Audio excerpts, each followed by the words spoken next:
നിക്കരാഗ്വയിലെ ഏകാധിപത്യ ഭരണത്തിൻ കീഴിൽ കത്തോലിക്ക സഭ കഠിനമായ പീഡനങ്ങൾ അനുഭവിക്കുന്ന സാഹചര്യത്തിൽ രാജ്യത്തെ ജനങ്ങൾക്ക് വേണ്ടി പ്രാർത്ഥിച്ച് ഫ്രാൻസിസ് പാപ്പ. ഓഗസ്റ്റ് 25-ന് ആഞ്ചലൂസ് പ്രസംഗത്തിൻ്റെ അവസാനമാണ് പാപ്പ നിക്കരാഗ്വയെ പ്രത്യേകമായി അനുസ്മരിച്ചത്. നിക്കരാഗ്വയിലെ പ്രിയപ്പെട്ട ജനങ്ങൾ, യേശുവിലുള്ള നിങ്ങളുടെ പ്രത്യാശ നവീകരിക്കാൻ ഞാൻ നിങ്ങളെ പ്രോത്സാഹിപ്പിക്കുന്നു.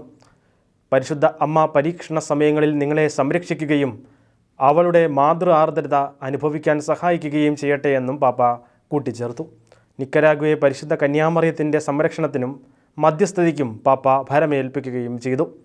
സമീപ വർഷങ്ങളിൽ നിക്കരാഗ്വയിലെ സഭയുടെ പീഡനം രൂക്ഷമായിട്ടുണ്ട്. സന്യാസിനിമാരെ സർക്കാർ പുറത്താക്കുകയും സഭാസ്ഥാപനങ്ങൾ ഏറ്റെടുക്കുകയും സഭയുടെ സ്വത്തുക്കൾ പിടിച്ചെടുക്കുകയും കത്തോലിക്ക മാധ്യമങ്ങൾ അടച്ചുപൂട്ടുകയും ചെയ്തിട്ടുണ്ട്. വൈദികരെയും ബിഷപ്പുമാരെയും തടവിലാക്കുകയോ നാടുകടത്തുകയോ ചെയ്തു.